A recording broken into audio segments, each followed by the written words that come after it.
ഓം നമോ നാരായണായ.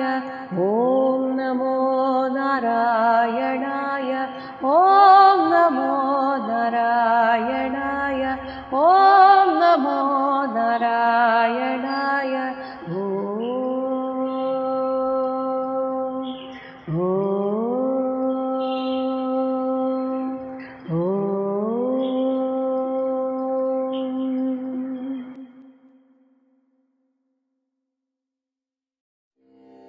പ്രിയവ്രത രാജാവ് ഭൂമിയെ മുഴുവൻ അടക്കി ഭരിച്ചു. അതിനുശേഷം വിവാഹം ചെയ്തതിനെക്കുറിച്ചും കുട്ടികൾ ഉണ്ടായതിനെക്കുറിച്ചും പറയുകയാണ് 24-ാമത്തെ ശ്ലോകം. അഥച ദുഹിതരം പ്രജാപതേഃ വിശ്വകർമ്മണഃ പ്രജാപതേർവിശ്വകർമ്മണ ഉപയേമേ ബർഹിഷ്മതീം നാമ തസ്യാം ഉഹവാവ തസ്യാമുഹവാവ ആത്മജാൻ ആത്മസമാനശീല ഗുണകർമ്മരൂപ വീര്യശൗര്യ ഔദാര്യ ഉദാരാൻ. ആത്മജാൻ ആത്മസമാനശീല ഗുണകർമ്മരൂപ വീര്യശൗര്യ ഔദാര്യോദാരാൻ ദശഭാവയാൻ ബഭൂവ. ഭാവയാൻ ബഭൂവ കന്യാം ച യവീയസീം ഊർജസ്വതീം നാമ. യവീയസീം ഊർജസ്വതീം നാമ. അഥച അനന്തരം വിശ്വകർമ്മണഃ പ്രജാപതേഃ വിശ്വകർമാവെന്ന പ്രജാപതിയുടെ ദുഹിതരം പുത്രിയായ ബർഹിഷ്മതീം നാമ ബർഹിഷ്മതി എന്ന പേരോടുകൂടിയ സ്ത്രീരത്നത്തെ ഉപയേമേ വിവാഹം ചെയ്തു. ഇവിടെ ചില ഭാഷകളൊക്കെ വേദഭാഷകളായിട്ട് കാണാം. പ്രത്യേകിച്ച് ശുഗബ്രഹ്മർഷി പറയുന്നത് അതാണ്. ഊഹ എന്ന് വെച്ചാൽ അത്ഭുതം. വാവ എന്ന് പറയുന്നത് ഇതിനു മുൻപും പറഞ്ഞിട്ടുണ്ട്. അതായത് അങ്ങനെ തന്നെയാണല്ലോ, തീർച്ചയാണല്ലോ എന്ന് പറയാനാണ് വാവ. അത്ഭുതം, ഇത് ദൈവഹിതം തന്നെയാണല്ലോ. അതുകൊണ്ടാണല്ലോ ഭഗവാൻ നിർബന്ധിച്ച് അല്ലെങ്കിൽ ഭഗവാന്റെ നിർദ്ദേശം ബ്രഹ്മാവിലൂടെ അറിയിച്ചത്. ഈ രീതിയിൽ അദ്ദേഹത്തിന്റെ ജീവിതം പോകേണ്ടതുണ്ടെന്ന് ഭഗവാൻ നിശ്ചയിച്ചതാണ്. അങ്ങനെ വിശ്വകർമാവെന്ന പ്രജാപതിയുടെ മകളെ ബർഹിഷ്മതിയെ വിവാഹം ചെയ്തു. തസ്യാം അവളിൽ ആത്മസമാനശീല ഗുണം തനിക്ക് തുല്യമായിട്ടുള്ള ശീലഗുണത്തോടും കർമ്മരൂപ വീര്യത്തോടും സൗന്ദര്യം, വീരത, ഗുണകർമ്മങ്ങൾ, അതുപോലെ തന്നെ ഔദാര്യ ഉദാരാൻ ഉദാരഭാവം, എല്ലാവരോടും ഒരു സമഭാവനയും എല്ലാവരിലും അനുകമ്പയും ഒക്കെയുള്ള ഈ പ്രിയവ്രതന്റെ അതേ സ്വഭാവത്തോടു കൂടിയ ദശ ആത്മജാൻ 10 ആൺമക്കൾ ഉണ്ടായി. അതുകൂടാതെ യവീയസീം ഇവരുടെ അനുജത്തിയായിട്ട് ഊർജസ്വതീം നാമ ഊർജസ്വതി എന്നു പേരുള്ള കന്യാംച ഒരു പുത്രിയെയും ഭാവയാൻ ബഭൂവ ജനിപ്പിച്ചു. അങ്ങനെ പ്രിയവ്രതന് ബർഹിഷ്മതി എന്ന ഭാര്യയിൽ 10 ആൺമക്കളും ഊർജസ്വതി എന്ന മകളും ജനിച്ചു. ഇനി മകളുടെ പേര് മാത്രമേ പറഞ്ഞുള്ളൂ, ആൺമക്കളുടെ പേര് പറഞ്ഞില്ല. അവരുടെ പേരാണ് 25-ാമത്തെ ശ്ലോകത്തിൽ. ആഗ്നീധ്ര ആഗ്നീന്ദ്രൻ, ഇധ്മജിഹ്വ ഇധ്മജിഹ്വൻ, യജ്ഞബാഹു മഹാവീരൻ, ഹിരണ്യരേതഃ ഹിരണ്യരേതസ, ഘൃതപൃഷ്ഠൻ സവന സവനൻ, മേധാതിഥി വീതിഹോത്ര വീതിഹോത്രൻ, കവി. അപ്പോൾ ഇവരെല്ലാവരും എന്ന് പറയാനാണ് കവയഃ ഇതി. സർവേ ഏവ അഗ്നിനാമാനഃ ഇവരെല്ലാവരുടെയും പേര് അഗ്നിയുടെ പര്യായ ശബ്ദങ്ങളാകുന്നു.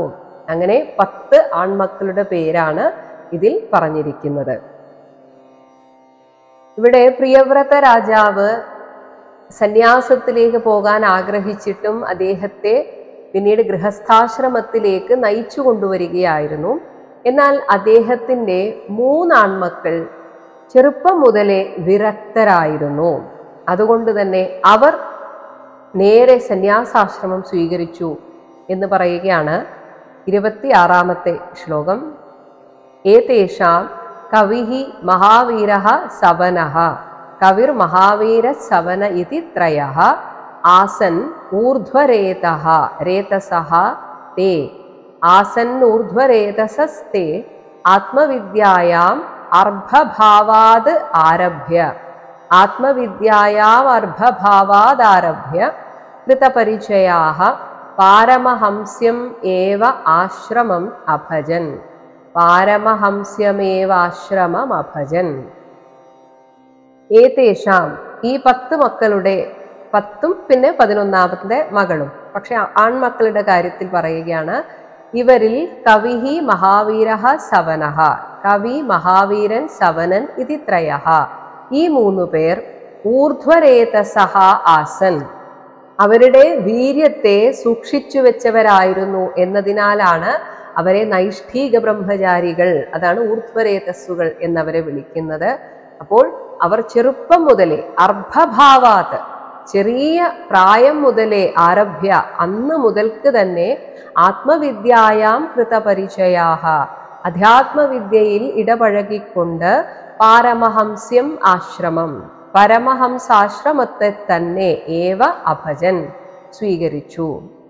അപ്പോൾ ഇവിടെ ഇവരുടെ നിയോഗം ഇതാണ്. അതുകൊണ്ടാണ് അവിടെ പിന്നെ പ്രത്യേകിച്ചൊരു നിർദ്ദേശത്തിന് ആരും മുതിരാതിരുന്നത്. ശങ്കരാചാര്യരൊക്കെ ചെറുപ്പം മുതലേ സന്യാസത്തിന് വേണ്ടി മാത്രം ജനിച്ചവരാണ്. അങ്ങനെയുള്ളവരെ ആരും ഗൃഹസ്ഥാശ്രമികളാകാൻ നിർബന്ധിക്കാറില്ല. എന്നാൽ പ്രിയവ്രതന് ഇങ്ങനെയൊരു നിയോഗം ഉണ്ട് എന്നതിനാലാണ്. ഒരു പക്ഷെ നമ്മൾ വിചാരിക്കും നമ്മുടെ എല്ലാ കർമ്മവാസനകളും എരിഞ്ഞില്ലാതായി, ഇനി എനിക്ക് സന്യസിക്കാമെന്ന് നമ്മൾ വിചാരിക്കും. പക്ഷെ അതങ്ങനെ ആവണം എന്നില്ല. അതുകൊണ്ടാണ് ശ്രീയം എന്ന യോഗി, അദ്ദേഹം പൂർണ്ണമായും ഗുരുവിൻ്റെ അടുത്ത് പോയിരുന്ന് സന്യസിക്കാൻ മനസ്സുകൊണ്ടും ശരീരം കൊണ്ടും തയ്യാറായിരുന്നു.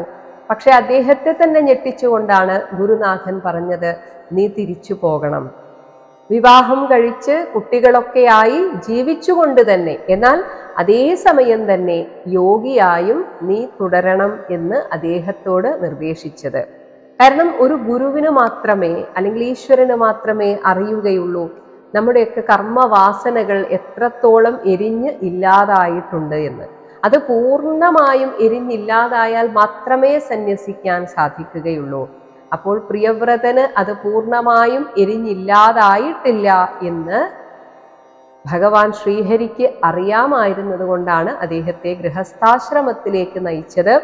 മാത്രമല്ല, അദ്ദേഹത്തെ പോലെ അത്രയും നൈഷ്ഠികമായിട്ട് എല്ലാ ജീവിതചര്യകളും വളരെ കർക്കശമായിട്ട് ചെയ്യുന്ന ഒരാൾ രാജ്യം ഭരിക്കുക കൂടെ ചെയ്താൽ ആ രാജ്യം അത്രയും ശ്രേഷ്ഠമാവുകയും ചെയ്യും. അപ്പോൾ അങ്ങനെയുള്ളവർ, കർമ്മയോഗികൾ ഈ രാജ്യത്തിനും ആവശ്യമാണ്. അതേസമയം യോഗികളായിട്ട് ജനിക്കാൻ നല്ല അച്ഛനമ്മമാരെ തിരഞ്ഞെടുക്കേണ്ടതും ആവശ്യമാണ്. അപ്പോൾ ഇവിടെ പ്രിയവ്രതന്റെ മക്കളായി ജനിച്ചിട്ട് വേണം മുക്തി നേടാൻ. അത്രയും ശ്രേഷ്ഠനായ ഒരു പിതാവിൽ നിന്ന് ജനിക്കണം എന്നതിനാലാവണം ഈ 3 മക്കളും അദ്ദേഹത്തെ അച്ഛനായി തിരഞ്ഞെടുത്തത്. അങ്ങനെ ഒരു നിയോഗവും പ്രിയവ്രതന് ഉണ്ടായിരുന്നു. അതുകൊണ്ടാണ് ഈ 3 മക്കൾക്ക് അച്ഛനാകാനായിട്ട് ഗൃഹസ്ഥാശ്രമം സ്വീകരിച്ചത്. ഇനി 27ാമത്തെ ശ്ലോകം.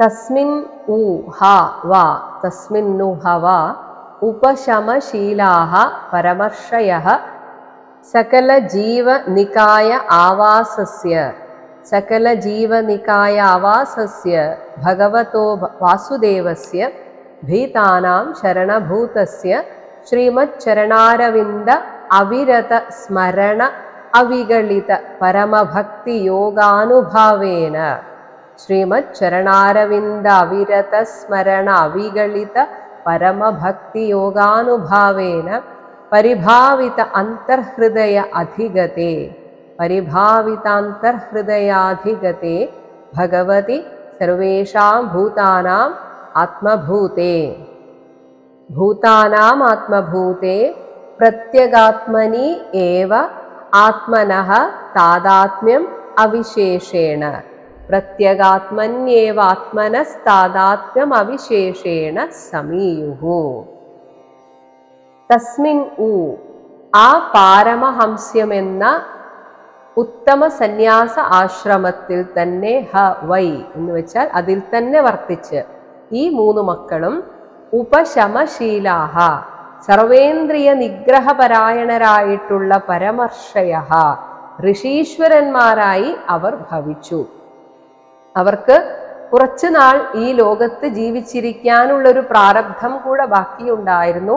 എന്നാൽ ഒരു തരത്തിലുള്ള കർമ്മവാസനകളും അവരിൽ ഇല്ലാത്തത് കൊണ്ടാണ് ചെറുപ്പം മുതലേ സന്യാസത്തിനുള്ള തീവ്രമായ ആഗ്രഹം അവർക്കുണ്ടായിട്ട് അവർ ആ പരമഹംസ വൃത്തിയെ തന്നെ സ്വീകരിച്ചത്.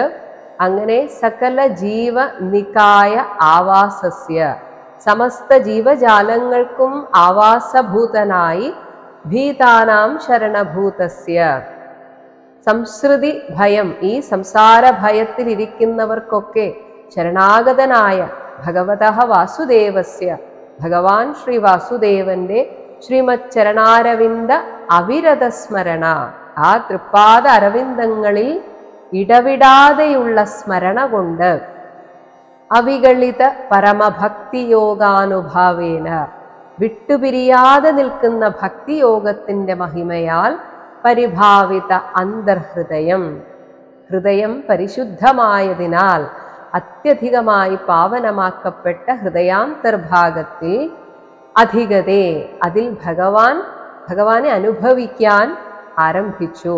അങ്ങനെ സർവേഷാം ഭൂതാനാം സമസ്ത ചരാചരങ്ങളുടെ ആത്മഭൂതേ ആത്മാവും പ്രത്യഗാത്മനി നമ്മുടെയൊക്കെ അന്തര്യാമിയുമായ ഭഗവതി ഏവ ആ ഭഗവാനിൽ തന്നെ അവിശേഷേണ ഉപാധിരാഹിത്യത്തോടെ അതായത് അന്തഃക്കരണം എന്ന ആ ഉപാധിയും നശിച്ചു.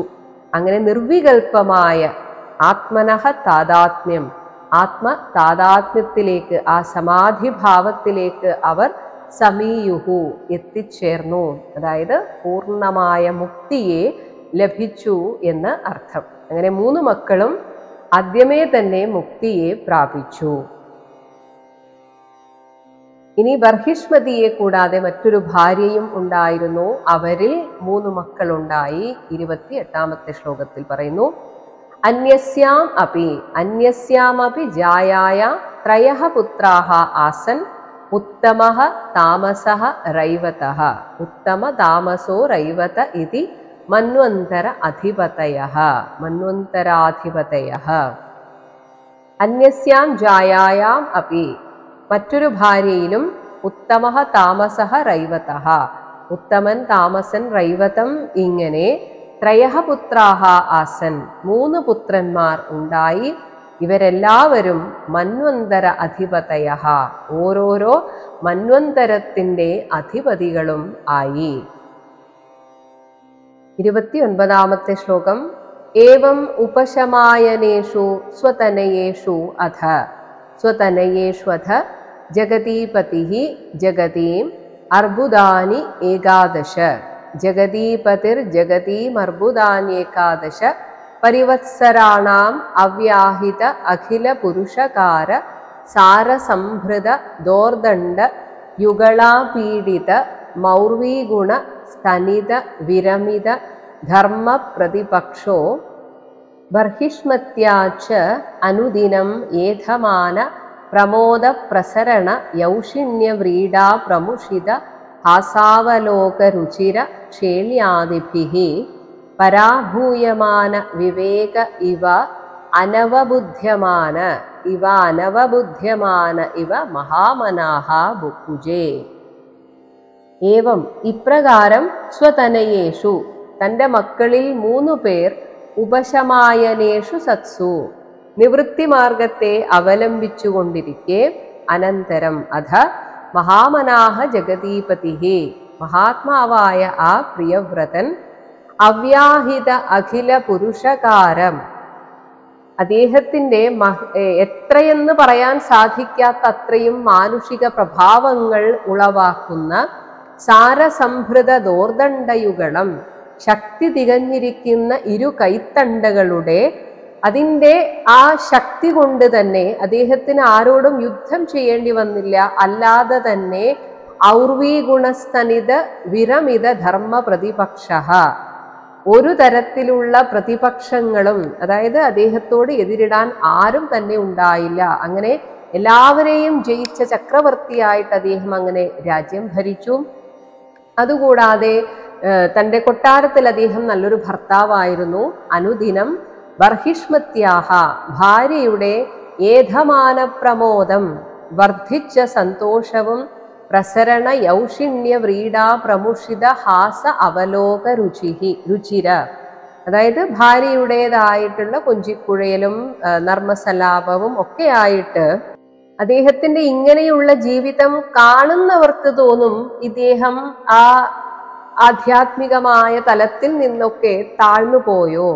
അതാണ് പരാഭൂയമാന വിവേകഃ ഇവ, അതാണ് ഇവ എന്ന് പറഞ്ഞത്. അങ്ങനെ തോന്നിപ്പിക്കുന്നത് പോലെ അദ്ദേഹം തൻ്റെ ആ ആധ്യാത്മിക ജീവിതത്തിൽ നിന്നൊക്കെ, അല്ലെങ്കിൽ ആ ഒരു ജീവിതം മറന്നുപോയതുപോലെ, അപജയപ്പെട്ട വിവേകത്തോടു കൂടിയവൻ എന്ന പോലെയും, അനവബുദ്ധ്യമാനഃ ഇവ, ആത്മാവബോധം ഇല്ലാത്തവനെന്ന പോലെയും, പൂർണ്ണമായും താനൊരു ലൗകികനാണെന്ന് തോന്നിപ്പിക്കുന്ന വിധത്തിൽ അദ്ദേഹം ആ ഭൂമണ്ഡലം മുഴുവൻ ഭരിച്ചത് പരിവത്സരാണാം ഏകാദശ അർബുദാനി.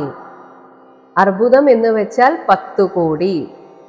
അപ്പോൾ ഏകാദശ അർബുദം എന്നാൽ 110 കോടി പരിവത്സരാണാം. അത്രയും കാലം അദ്ദേഹം ജഗതീം ബുഭുജേ, ഈ ഭൂമണ്ഡലത്തെ മുഴുവൻ അടക്കി ഭരിച്ചു. ഇങ്ങനെ ഒരു ലൗകികനെ പോലെ തോന്നിപ്പിച്ചുവെങ്കിലും അദ്ദേഹത്തിന്റെ പ്രഭാവം എന്തായിരുന്നു? അദ്ദേഹം വിവാഹത്തിന് മുൻപ് നേടിയെടുത്ത ആ തപസ്സിലൂടെ നേടിയെടുത്ത ആ പ്രഭാവത്തെ കാണിക്കാനായി പറയുകയാണ് 30ാമത്തെ ശ്ലോകം. യാവത് അവഭാസയതി, യാവത് അവഭാസയതി സുരഗിരിം അനുപരിക്രമൻ, സുരഗിരിം അനുപരിക്രമൻ ഭഗവാൻ ആദിത്യോ വസുധാതലം അർദ്ധേന ഏവ, വസുധാതലമർദ്ധേനൈവ പ്രതപതി, അർദ്ധേന അവച്ഛാദയതി, പ്രതപത്യർദ്ധേന അവച്ഛാദയതി, തദാഹി ഭഗവത് ഉപാസന ഉപചിത അതിപുരുഷ പ്രഭാവ തദാ അനഭിനന്ദൻ. ഭഗവത് ഉപാസനോപചിത അതിപുരുഷ പ്രഭാവസ്തദനഭിനന്ദൻ സമജവേന രഥേന ജ്യോതിർമയേന രജനീമപി ദിനം കരിഷ്യാമി ഇതി, കരിഷ്യാമീതി സപ്തകൃത്വഃ തരണിം അനുപര്യക്രാമത്, സപ്തകൃത്വസ്തരണിം അനുപര്യക്രാമത് ദ്വിതീയ ഇവ പതംഗഃ.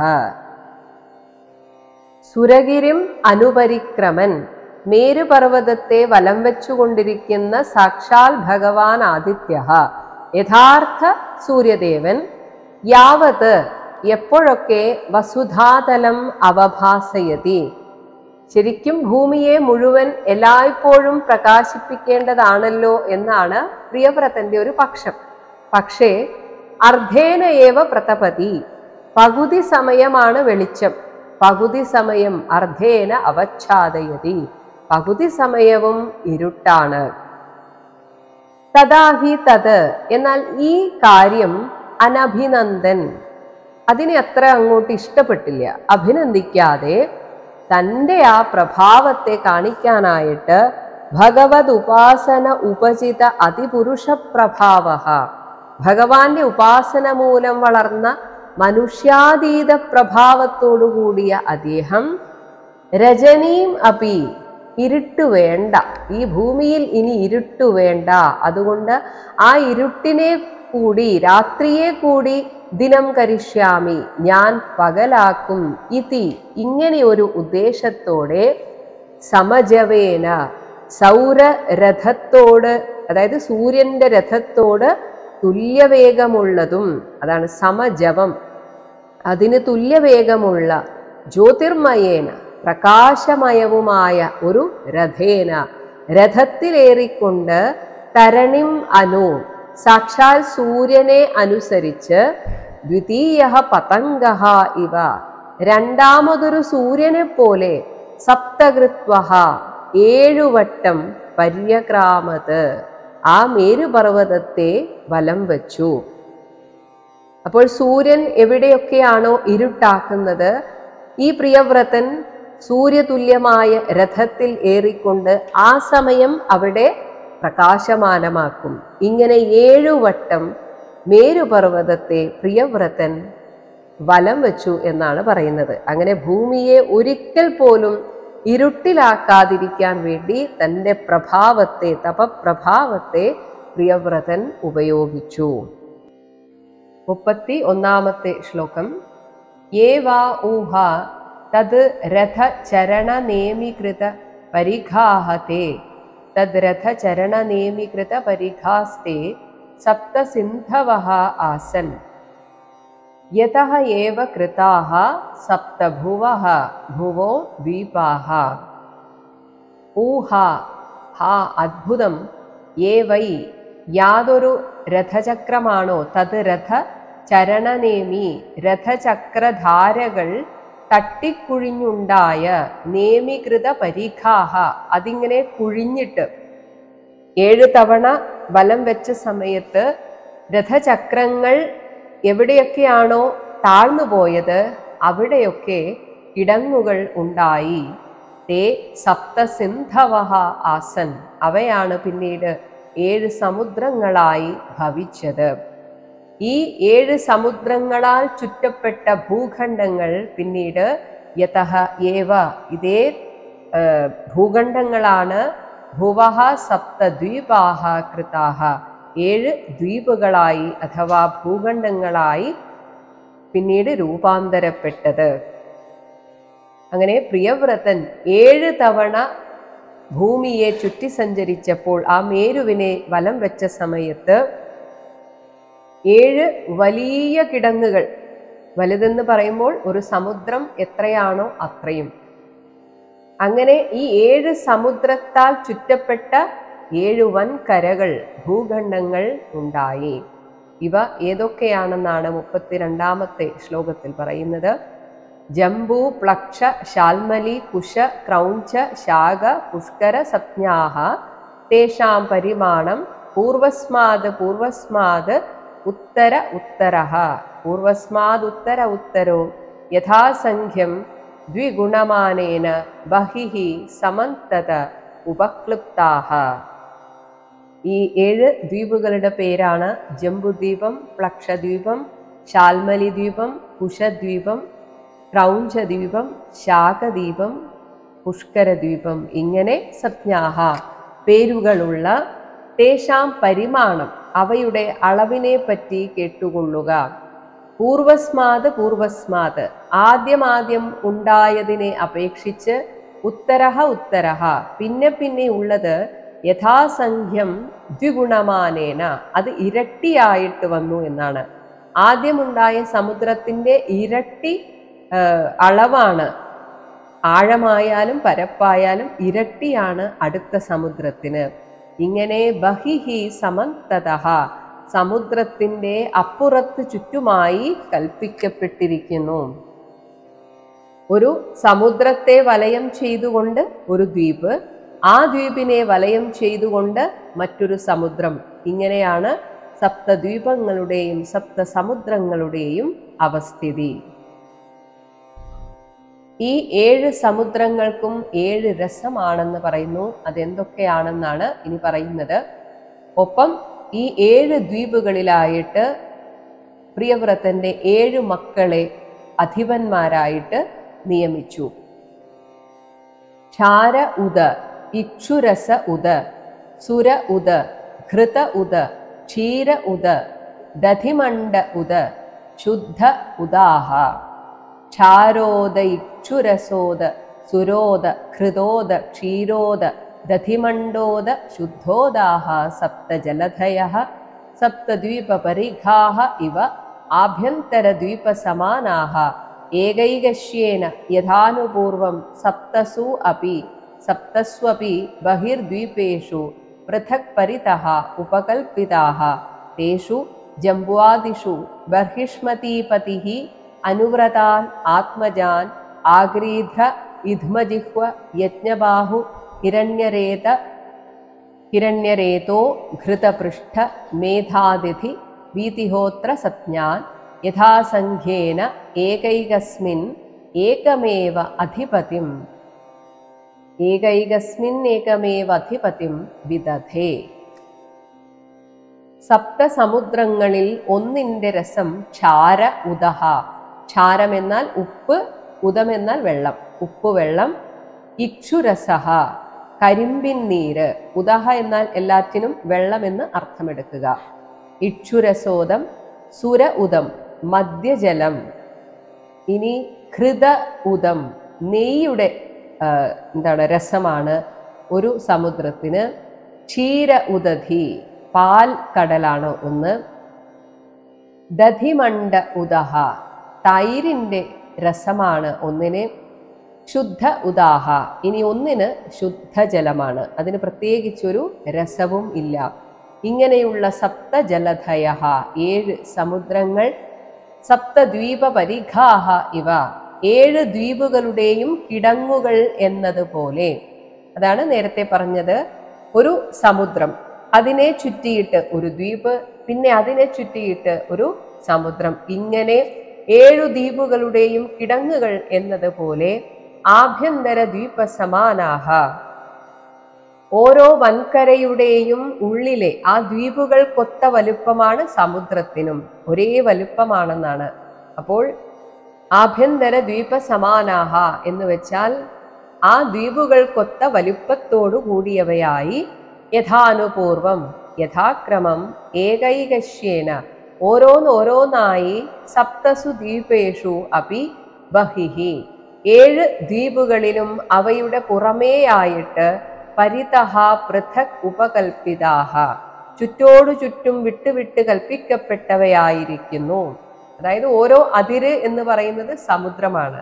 ഒരു ദ്വീപിന്റെ അതിര് അതിന്റെ സമുദ്രം, പിന്നെ അടുത്ത ദ്വീപ്, പിന്നെ അതിന്റെ അതിര് സമുദ്രം. ഇങ്ങനെ ഈ 7 ദ്വീപുകളെയും അല്ലെങ്കിൽ 7 വൻകരകളും ബർഹിഷ്മതി പതിഹി ബർഹിഷ്മതിയുടെ ഭർത്താവായ ആ പ്രിയവ്രതൻ തേഷു ജംബുവാദിഷു ആ ജംബുവാദി ദ്വീപുകളിൽ അനുവ്രതാൻ ആത്മജാൻ തൻ്റെ അനുസരണ സ്വഭാവമുള്ള മക്കളായ ആഗ്നീധ്ര ഇധ്മജിഹ്വ യജ്ഞബാഹു ഹിരണ്യരേതഃ ഹിരണ്യരേതസ് ഹൃതപൃഷ്ഠഃ ഹൃതപൃഷ്ഠൻ മേധാതിഥി വിതിഹോത്ര സപ്ഞാൻ ഇങ്ങനെ പേരുള്ള 7 മക്കളെ യഥാസംഖ്യേന ക്രമത്തിൽ ഓരോരോ വൻകരകളുടെ അധിപതിമാരായിട്ട് ഏകമേവ അധിപതിം വിദധേ അവിടുത്തെ ചക്രവർത്തിമാരായിട്ട് നിയമിച്ചു. അപ്പോൾ 10 മക്കളിൽ 3 പേർ ആദ്യമേ തന്നെ സന്യാസവൃത്തി സ്വീകരിച്ച് പാരമഹംസന്മാരായി മുക്തിയെ പ്രാപിച്ചിരുന്നു. ബാക്കിയുള്ള 7 മക്കളെയും 7 വൻകരകളുടെ അധിപന്മാരായി നിയമിച്ചു. ഇനി പ്രിയവ്രതന്റെ മകളെ ശുക്രമഹർഷിയാണ് വിവാഹം ചെയ്തത്. അതാണ് 34-ാമത്തെ ശ്ലോകം. ദുഹിതരം ച ഊർജ്വസ്വതീം ചോർജ്വസ്വതീം നാമ ഉശനസേ നാമോശനസേ പ്രായച്ഛത് യസ്യാം ആസീത് ദേവയാനി പ്രായച്ഛത് യസ്യാമാസീത് ദേവയാനി നാമ കാവ്യസുത.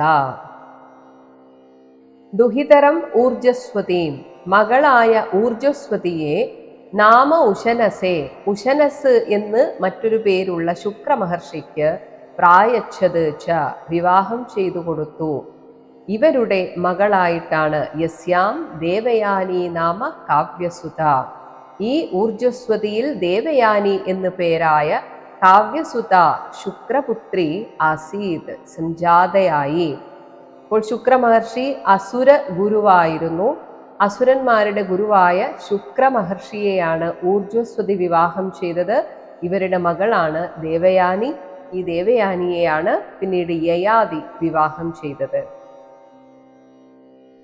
ഇത്രയും വലിയ ഒരു പ്രഭാവം പ്രിയവ്രതന് ലഭിക്കാൻ കാരണം അദ്ദേഹത്തിൻ്റെ മനസ്സ് സദാ ഭഗവാനിലായിരുന്നു എന്നതാണ്. ഇതിനെക്കുറിച്ചാണ് 35-ാമത്തെ ശ്ലോകത്തിൽ പറയുന്നത്. നൈവം വിധഃ പുരുഷകാര ഉരുക്രമസ്യ പുംസാം തദംഘ്രിരജസ ജിതഷഡ്ഗുണാനാം ചിത്രം വിദൂരവിഗതഃ സകൃത് ആദദീത എന്നാമധേയം അധുനാ യന്നാമധേയമധുനാ സഹ ജഹാതി ബന്ധം. തദംഘ്രിരജസ, ആ ഭഗവാന്റെ തൃപ്പാദ പൊടികളാൽ, പാദത്തിലെ പൊടികൾ കൊണ്ട്, ജിത ഷഡ്ഗുണാനാം, മനസ്സുൾപ്പെടെയുള്ള 6 ഇന്ദ്രിയങ്ങളെയും ജയിച്ചവരായ ഉരുക്രമസ്യ പുംസാം, ഭഗവാൻ ശ്രീഹരിയുടെ സ്വന്തം ആളുകൾക്ക്, അതായത് ഭഗവാനിൽ ഭക്തി ഉറച്ച ഭക്തന്മാർക്ക്, ഏവം വിധഃ പുരുഷകാരഃ, ഈ വിധത്തിലുള്ള വ്യക്തിപ്രഭാവം എന്നത് ന ചിത്രം, അതിൽ യാതൊരു അതിശയവും ഇല്ല.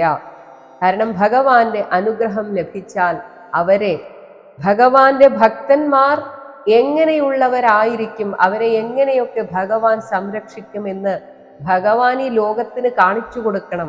അതിനായിട്ട് അവരെ ഏറ്റവും ഉയരത്തിലെത്തിക്കാമോ അത്രയും ഉയരത്തിലെത്തിക്കും.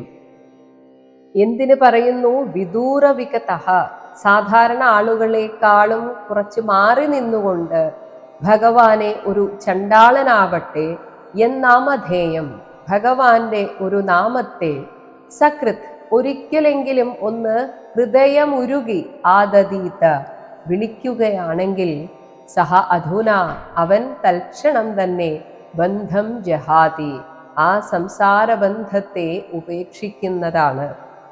ഇത് കുറച്ച് ആലങ്കാരികമായി പറയുന്നതാണ്. അതായത് ഒരിക്കലെങ്കിലും ഭഗവാനെ വിളിച്ചാൽ അവന്റെ ഉള്ളിൽ പിന്നെ ആ വാസന പതുക്കെ ഉണ്ടാകും. അതിൻ്റെ തുടർച്ചയായിട്ട് പിന്നീടുള്ള ഓരോ ജന്മത്തിലും അവൻ കൂടുതൽ കൂടുതൽ ശുദ്ധനായി ഭക്തനായി തീരുന്നതാണ് എന്ന രീതിയിൽ അതിൻ്റെ അർത്ഥം എടുക്കണം. അങ്ങനെ പ്രിയവ്രതനിലൂടെ എന്തൊക്കെ ഇവിടെ നടത്തണം എന്ന് ഭഗവാൻ നിശ്ചയിച്ചുവോ അത് നടത്തിക്കഴിഞ്ഞപ്പോൾ പ്രിയവ്രതന് സ്വയമേവ വിരക്തി വരികയാണ്. 36-ാമത്തെ ശ്ലോകം. സഹ ഏവം അപരിമിത ബലപരാക്രമഃ, ഏവം അപരിമിത ബലപരാക്രമ ഏകദാതു ദേവർഷി ചരണ അനുശയന അനുപതിത ഗുണവിസർഗ സംസർഗേണ അനിർവൃതം ഇവ ആത്മാനം മന്യമാനഃ ആത്മനിർവേദഃ ഇദം ആഹ. ഏവം അപരിമിത ബലപരാക്രമഃ, ഇങ്ങനെ അമിത ബലവിക്രമങ്ങളോടുകൂടെ ജീവിച്ച സഹ, ആ പ്രിയവ്രതൻ, ഏകദാതു, ഒരിക്കൽ, ദേവർഷി ചരണ അനുശയന, ശ്രീനാരദന്റെ പാദസേവ അനുഷ്ഠാനത്തിന് ശേഷം, അനുപതിത ഗുണവിസർഗ സംസർഗേണ, എല്ലാവരുടെയും നിർബന്ധത്തിനാൽ തന്നിൽ വന്നു ചേർന്ന രാജ്യസ്വീകാരാദി സംസർഗേണ, ആ ഗുണസമ്പർക്കത്താൽ, ആത്മാനം, തന്നെ, അനിർവൃതം, നേടേണ്ടത് നേടിയിട്ടില്ല. ഇപ്പോഴും പുറമേക്ക് എന്തൊക്കെയോ നേടിയിട്ടുണ്ട്, പക്ഷേ നേടേണ്ടത് നേടിയിട്ടില്ല.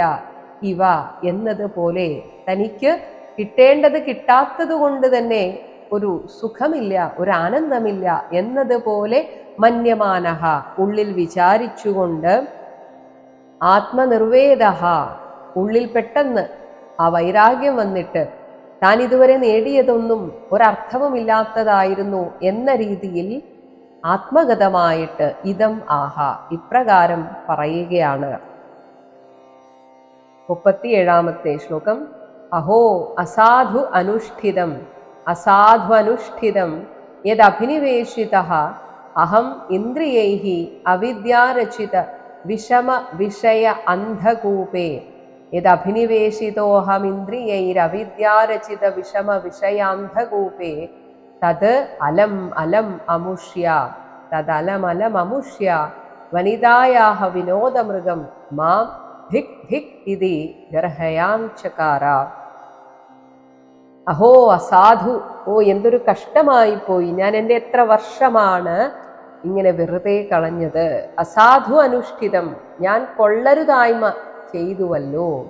യത് അഹം, എന്തുകൊണ്ടെന്നാൽ ഞാൻ എൻ്റെ ഇന്ദ്രിയൈഹി, ഇന്ദ്രിയങ്ങളെ തൃപ്തിപ്പെടുത്താനായിട്ട്, അവിദ്യാരചിത, മായാരചിതമായ വിഷമ വിഷയ അന്ധകൂപേ, വിഷയങ്ങളാകുന്ന പൊട്ടക്കിണറ്റിൽ അഭിനിവേശിതഃ അസ്മി, വീഴ്ത്തപ്പെട്ടവനായിരിക്കുന്നുവല്ലോ. തത് അലം അലം, മതി മതി, ഇനി ഇങ്ങനെ ജീവിക്കുന്നതിൽ അർത്ഥമില്ല. അമുഷ്യാഹ വനിതായാഹ, ഈ മായാമോഹിനിയുടെ, അതായത് മായയായിട്ടുള്ള ആ മോഹിനിയുടെ, സ്ത്രീയുടെ, പ്രകൃതിയുടെ വിനോദമൃഗം, ഒരു കളിക്കുരങ്ങായി തീർന്നിരിക്കുന്ന മാം, എന്നെ ധിക് ധിക്, ധിക്കരിക്കണം. അതായത് സ്വയം കഷ്ടം കഷ്ടം എന്ന് ചിന്തിക്കുകയാണ്. ഇതി ഗർഹയാൻ ചകാര, തന്നെത്താൻ പഴിക്കുകയാണ്. ഇങ്ങനെ ഒരു വിരക്തി വരുത്തിച്ചതും ഭഗവാൻ തന്നെയാണ്. അതാണ് എല്ലാം ഭഗവാന്റെ ഒരു നിശ്ചയമാണ്. പ്രിയവ്രതനിലൂടെ ഈ ഭൂമി 7ആയി ഭാഗിക്കപ്പെടണം. ആ 7 ഭാഗങ്ങൾക്കായി, 7 ദ്വീപുകൾക്കായി പ്രിയവ്രതന്റെ അത്രയും ശ്രേഷ്ഠരായ മക്കൾ തന്നെ അധിപന്മാരായി തീരണം. ഇവിടെ ഇത്രയും സമുദ്രങ്ങൾ ഉണ്ടാകണം. ഈ രീതിയിലൊക്കെ ഭഗവാൻ നിശ്ചയിച്ചതാണ്. അത് പ്രിയവ്രതനെ കൊണ്ട് സാധിപ്പിച്ചതിന് ശേഷം ആ പ്രിയവ്രതന് വൈരാഗ്യം ഉണ്ടാക്കിച്ചതും ആ ഭഗവാൻ തന്നെയാണ്. അങ്ങനെ 38ാമത്തെ ശ്ലോകത്തിൽ പറയുന്നു, പരദേവതാ പ്രസാദാത് അധിഗത ആത്മപ്രത്യവമർശേന അനുപ്രവൃത്തേഭ്യഃ പുത്രേഭ്യഃ ഇമാം യഥാദായം വിഭജ്യ ഭുക്തഭോഗാം ച മഹിഷീം മൃതകമിവ സഹ മഹാവിഭൂതിം അപഹായ സ്വയം നിഹിത നിർവേദഃ ഹൃദി ഗൃഹീത ഹരിവിഹാര അനുഭാവഃ. ഹൃദി ഗൃഹീത ഹരിവിഹാരാനുഭാവോ ഭഗവതോ നാരദസ്യ പദവീം പുനരേവ അനുസസാര. പരദേവതാ പ്രസാദാത്, തൻ്റെ ഉപാസനാമൂർത്തിയായ ഭഗവാൻ ശ്രീഹരിയുടെ പ്രസാദത്താൽ അധിഗതം, തനിക്ക് സിദ്ധിച്ച ആത്മപ്രത്യവമർശേന, ആത്മാവബോധത്താൽ ഹൃദയത്തിൽ സ്വയം നിഹിത നിർവേദഃ, തനിയെ ഉറച്ച വിഷയ വൈരാഗ്യത്തോടു കൂടിയവനും ഗൃഹീത ഹരിവിഹാര അനുഭാവഃ, ഹരിലീല അനുധ്യാനത്താൽ ഭഗവാന്റെ ലീലകളെ കുറിച്ച് നിരന്തരം സ്മരിക്കാൻ തുടങ്ങിയതിനാൽ വന്ന വിഷയത്യാഗ സാമർഥ്യത്തോടുകൂടിയവനുമായി ഭവിച്ച് അനുപ്രവൃത്തേഭ്യഃ പുത്രേഭ്യഃ, തൻ്റെ അനുസരണശീലരായ മക്കൾക്കായി കൊണ്ട് ഇമാം, ഈ ഭൂമിയെ യഥാദായം, ദായക്രമാനുസാരം പങ്കിട്ടുകൊടുത്തിട്ട്, ഏതേത് മക്കൾക്ക് എന്തൊക്കെ കഴിവുണ്ടെന്ന് അറിയാവുന്ന പ്രിയവ്രതൻ അവരുടെ കഴിവിനനുസരിച്ചാണ് ഓരോ ഭൂമിയെയും പങ്കിട്ടുകൊടുത്തത്. ഇങ്ങനെ ഭുക്തഭോഗ മഹിഷീം ച, തന്നോടുകൂടെ ഇത്രയും കാലം സുഖഭോഗങ്ങൾ അനുഭവിച്ച തൻ്റെ പട്ടമഹിഷിയെയും സഹ മഹാവിഭൂതിം, ഇത്രയും കാലമായി തൻ്റേത് എന്ന് വിചാരിച്ചിരുന്ന എല്ലാ രാജ്യ ഐശ്വര്യത്തെയും മൃതകം ഇവ, ഒരു ശവം പോലെ അപഹായ, പരിത്യജിച്ചിട്ട് ഭഗവതഃ നാരദസ്യ പദവീം, വീണ്ടും തൻ്റെ ഗുരുവായിരുന്ന നാരദ മഹർഷിയുടെ ആ വഴിയെ തന്നെ, നിവൃത്തി മാർഗത്തെ പുനഃ ഏവ അനുസസാര. ഒരിക്കൽ ആത്മവിദ്യ ഉള്ളിൽ കടന്നു കഴിഞ്ഞാൽ അത് അവിടെ തന്നെ ഉണ്ടാകും. ഉള്ളിലെ ആ മായാ പടലത്തെ ഒന്ന് നീക്കിയാൽ മാത്രം മതി, അത് വീണ്ടും സൂര്യതുല്യം പ്രകാശിക്കും. അങ്ങനെ ഒരിക്കൽ നാരദ മഹർഷി ഉപദേശിച്ചു കൊടുത്ത ആ ആത്മോപദേശത്തെ ഈ വിരക്തി വന്ന ഉടനെ തന്നെ അത് ഉള്ളിൽ തെളിഞ്ഞു വന്നു എന്നാണ്. അങ്ങനെ ആ നിവൃത്തി മാർഗത്തിലേക്ക് പ്രിയവ്രതൻ പ്രവേശിച്ചു. 39ാമത്തെ ശ്ലോകം. പ്രിയവ്രതകൃതം കർമ്മ കോനു കുര്യാദ് വിനാ ഈശ്വരം, കുര്യാദ് വിനേശ്വരം യോ നേമി നിമ്നൈഹി അകരോച്ഛായാം, നേമി നിമ്നൈരകരോച്ഛായാം ഘ്രൻ സപ്തവാരിധീൻ. യാതൊരാളാണോ ഛായാം, ഒരു ഭാഗത്തുണ്ടായിരുന്ന ഇരുട്ടിനെ മുഴുവൻ ഘ്നൻ അകറ്റിക്കൊണ്ട് തൻ്റെ നേമി നിമ്നൈഹി, തേർചക്രധാരകൾ വഴിയുണ്ടായ ആഴ്ന്നുപോയ ആ സ്ഥലങ്ങളാൽ സപ്തവാരിധീൻ, 7 കടലുകളെ അകരോത്ത് ഉണ്ടാക്കിയത്. പ്രിയവ്രതകൃതം കർമ്മ, നമുക്ക് പ്രത്യക്ഷത്തിൽ പ്രിയവ്രതനാണ് അത് ചെയ്തത് എന്ന് തോന്നുമെങ്കിലും യഥാർത്ഥത്തിൽ പ്രിയവ്രതനെ ഒരു ഉപകരണമാക്കി അത് ഭഗവാൻ തന്നെയാണ് ചെയ്തത്. കാരണം ഈശ്വരം വിനാ, ഈശ്വരനല്ലാതെ കഹനുകുരിയാത്, മറ്റാർക്കാണ് ഇങ്ങനെയൊക്കെ ചെയ്യാൻ സാധിക്കുക? 40-ാമത്തെ ശ്ലോകം. ഭൂസംസ്ഥാനം കൃതം യേന സരിദ്ഗിരിവനാദിഭിഃ സീമാച്ച ഭൂതനിർവൃത്यै ദ്വീപേ ദ്വീപേ വിഭാഗശഃ. യേന, യാതൊരു പ്രിയവ്രതനാൽ, ഭൂസംസ്ഥാനം, ഭൂമിയിൽ വ്യത്യസ്ത വാസസ്ഥലം, കൃതം, ഉണ്ടാക്കപ്പെട്ടു, ദ്വീപേ ദ്വീപേ, ഓരോ ദ്വീപിലും, സരിത് ഗിരി വനാദിഭിഃ, പുഴകൾ, മലകൾ, കാടുകൾ മുതലായവയാൽ, ഭൂതനിർവൃത്यै, ഭൂതലവാസികളുടെ ജീവിത സൗകര്യത്തിനായി, വിഭാഗശഃ, വേറെ വേറെ, സീമാച്ച, അതിർത്തിയും കൽപ്പിക്കപ്പെട്ടു. ഈ ഭാഗവതത്തിൽ വർണ്ണിക്കുന്ന കഥകൾ അത് സംഭവിച്ച ആ കാലത്തിലാണ് പറയുന്നത് എന്ന് ചിന്തിക്കരുത്.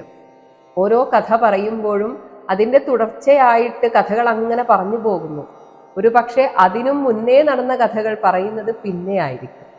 അതുപോലെ ഇവിടെ പ്രിയവ്രതന്റെ കാലഘട്ടത്തിന് ശേഷമാണ് ഇവിടെ ഭൂമിയിൽ ഒരു വാസ വ്യവസ്ഥയുണ്ടായത് എന്ന് പറയുകയാണ്. പുഴകളും മലകളും കാടുകളും ഒക്കെ ആയിട്ട് ഓരോ അതിർത്തിയൊക്കെ വന്നത് പ്രിയവ്രതന്റെ കാലത്തിന് ശേഷമാണ്. 41-ാമത്തെ ശ്ലോകം.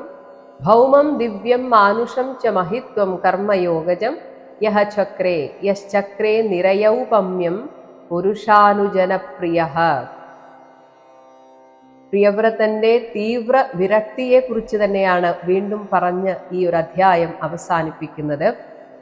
പുരുഷാനുജനപ്രിയഃ, പുരുഷൻ എന്നതുകൊണ്ട് ഭഗവാൻ ശ്രീഹരി, ആ ഭഗവാനെ പ്രിയപ്പെട്ടവരായി കണക്കാക്കുന്ന ഭക്തന്മാർ തൻ്റെ ഇഷ്ടരായിട്ടുള്ള, അപ്പോൾ ഭക്തന്മാരോട് മാത്രം കൂട്ടുകൂടിക്കൊണ്ട് പിന്നീട് യഹ, ഈ പ്രിയവ്രതൻ, ഭൗമം, ഭൂമിയുടെ അധോലോകത്തിലുള്ളതും ദിവ്യം, ഊർധ്വലോകത്തിലുള്ളതും, മാനുഷം ച, ആ ഭൂമിയിലുള്ളതുമായിട്ടുള്ള കർമ്മയോഗജം, നമ്മുടെ കർമ്മഫലത്താൽ നമുക്ക് സംജാതമാകുന്ന മഹിത്വം, എല്ലാ സുഖഭോഗങ്ങളെയും, നിരയൗപമ്യം, നരകതുല്യം, ഇതിലൊന്നും യാതൊരു അർത്ഥവുമില്ല എന്ന് ചക്രേ, കരുതിക്കൊണ്ടാണ് പൂർണ്ണമായ വിരക്തിയിലെത്തി പിന്നീട് ആ ആത്മസായുജ്യത്തെ പ്രാപിക്കുന്നത് എന്ന് പറഞ്ഞുകൊണ്ട് പഞ്ചമസ്കന്ധത്തിലെ ആദ്യത്തെ അധ്യായം ഇവിടെ അവസാനിക്കുന്നു.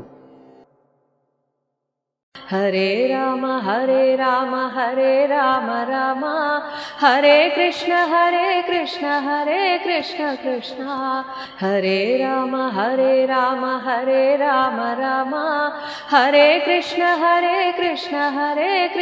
കൃഷ്ണ ഹരേ രാമ രാമ ഹരേ കൃഷ്ണ കൃഷ്ണ ഹരേ രാമ രാമ ഹരേ കൃഷ്ണ കൃഷ്ണ.